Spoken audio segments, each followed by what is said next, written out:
A good Wednesday to you. The Seattle Kraken pushed the defending Stanley Cup champions to the brink last night, but fell in a shootout 2-1. Chandler Stevenson gave Seattle an early lead. Later, Florida should have been called for a penalty, but the refs let it go, and the Panthers scored, extending on that play. In the end, the Kraken would fall in the shootout. John Forsland had the call on Kong TV. We'll march in on Oleksiak. Ekblad. Blocked by Larson, available, hack and whack time, still fought for, frozen by Decord. They knew what you had for lunch and dinner the night before. Here comes Stevenson, he scores! Chandler Stevenson right down Lenny Wilkins' way, and the Kraken are off and running. Circles the wagons off body, spanned on by Nosek. The outside, Forsling blocked again. Now a little drag move by Mackie. Samoskevich is tied up by Decord. Samoskevich tries to locate the puck. Good job by Stevens. Here comes Cartier with Tanev. The trailer Montour. Right in, denied by Bobrovsky. Out. Look out. Collected by Nosek. He goes wide. Here's Ekblad. What a save! Joey Decord on the spot. Jailbreak. Gord's in alone. He's thwarted. How is that not a penalty? How is should that have been. not a penalty? Dan Biles was absolutely livid. That's mind-boggling. Barkov scores. Oh my goodness. Slammed home by Sasha Barkov with 61 seconds left in the second period. Bennett hunts it down. Verhaeghe takes it in. Crisscrossing with Forsling. A shot stopped by Decord. The rebound is cleaned up by Dunn. Bjorkstrand, he's in. He does not get it. Stopped by Bobrovsky. Alexander Barkov, who has the only goal for Florida in regulation. The captain swoops in with speed and scores. The maestro in the two-hole. With patience, he'll go wide in a stare down with Bob. Stopped by Bobrovsky. This is it here for Reinhart.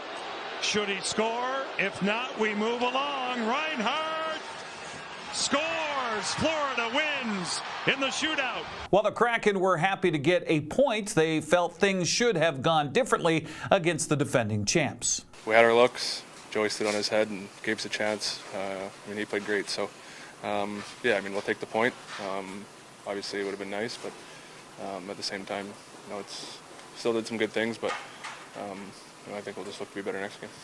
When we play a lot smarter, we tend to not spend as much time in D zone as we have been doing earlier in the season, and I thought we kind of figured that out a little bit, and it's been paying off in wins, and that's always fun. So we're just gonna continue doing it. Obviously, we're playing a lot stronger as a team right now. Seattle's back on home ice tomorrow night against Boston. The puck drops at 7 o'clock. That'll also be on Kong TV. Washington had its best shooting night of the season, downing Eastern Washington 87-69. Mecky Mason had 23 points, while Great Ozabor had 16. Huskies answered the call after the Eagles closed the gap to 9 points in the second half. Here comes Eastern Washington semi-transition. Deep to Zonky. Nothing but net, who we have not seen a ton of so far today. Yeah, not many minutes for the big fella here tonight. He was starting up until today as Diallo staggers his way to the rim.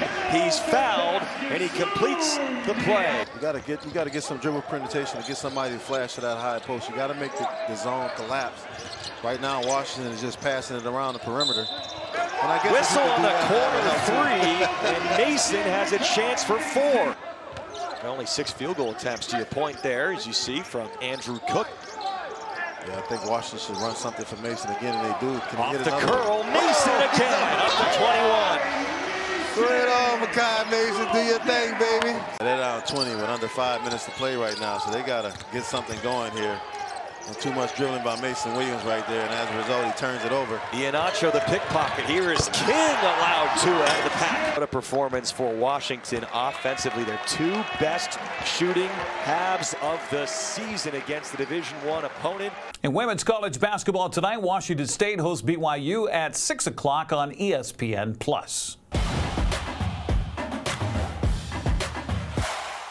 Make that 4 losses in a row for the Wenatchee Wild. Wenatchee dropped a 7-3 decision on the road last night against the Seattle Thunderbirds.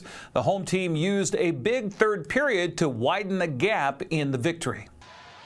Flicked on side by Pekash, bounces on net, knocked down by the goaltender. He leaves it out of the top of the crease, and the T-Birds bang it home. Jamming around the wall. Loveson, blue line, Parmar. Power play winding down, off the bench, Murtka. Work it down the left wing. Murtka driving, shot. That one scored! Tipped in front, I believe, off the stick of Arjun Bawa. Maybe even a 4-on-3 entry. Dunphy with a wrist shot. He scores! Brendan Dunphy, welcome to the scoreboard. His first WHL goal. Hugs and hand pounds and even a pat on the head. Brendan Dunphy, a big one. Coots onside, drives. Forehand, backhand shot. He tucks it home. A power play goal with 1 second remaining. Poking for this one. Turnaround chance from Saab. Nothing there. Second chance also doesn't go. Turnaround, another chance from Cooper, and that one gets through. They score. Miles Cooper, a pivot shot low in the left wing faceoff circle, and it gets through.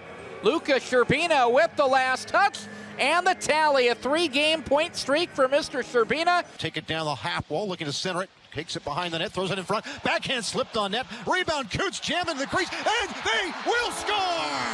It trickles through the pads into the back of the goal, and they beat Hauser 5-hole to get the 2-goal lead back. Sherbina looking for a toss to the net. Got it clipped off his stick. Coming to the far face-off dot. McCaggerty tucks it in. Did he score? Yes, he did. Right underneath Grayson Malinowski. And this one, for the 3rd time tonight, is a 1-goal game. Bawa has it on the near wall. Chase behind the goal line for Parmar. He's jammed it up in front. Sent on goal, and they will score. Second of the game, Arjun Bawa. Working in deep for Loveson. Comes skating back up the wall. Work at blue line for Hartman. He'll skate in. Rip a shot. Scores! Speaking of having a night, Caleb Hartman gets a goal to go along with his 2 assists.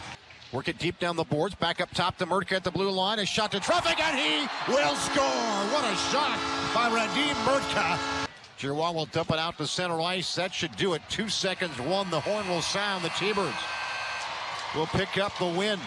Wenatchee plays at Everett Friday night at 7:05. You can listen for Austin Andrade's call on radio locally at 560 KPQ. Checking the prep basketball scoreboard from last night, we'll start with the boys. Ellensburg topped Moses Lake in non-league play, 66-54. Quincy got by Kittitas, 61-45. Zilla was 7 points better than Cashmere, 76-69. Tonasket topped Kettle Falls, 53-48. Reardon beat Brewster, 76-44. Liberty Bell down Okanagan, 78-64. Bridgeport beat Annie at 66-33. Manson stopped Soap Lake 66-17. Garden City Academy got a win. Easting make that edging Easton. There you go, 36-24. It was Republic over Oroville 66-27. On the girls' court last night, Moses Lake down Hanford 53-37. Quincy edge Quincy make that Ephrata. No, wait a minute. Hold on. It was Quincy over Kittitas. There you go. Zilla topped Cashmere. Kettle Falls beat Tonasket. Brewster topped Reardon. Okanagan down Liberty Bell. Bridgeport a winner over Eniat. Pateras past Lake Roosevelt. Manson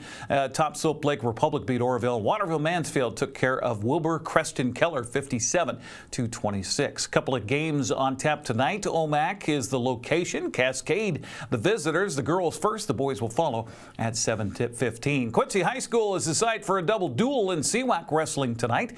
Jackrabbits will face Toppetish first. Then the Wolves turn around and take on East Valley at 5:45. That's followed by the Red Devils and Jacks at 6:30. Of course, the match being featured here on the NCW Life channel tonight has Eastmont hosting Moses Lake in Big 9 play. Our pregame gets underway at 6:45. The Wildcats hosting the Mavericks. Last year, the two teams met in early season action. Came down to the final match with Moses Lake's freshman Trenton Vasquez pinning Eastmont senior Aiden Luna Gomez in the third round to give the Mavericks a 39-36 victory. Hoping for a good one again tonight. And, of course, my dad, Dave Granstrom, going to join me on the broadcast. That's a look at sports news. Have a happy Wednesday.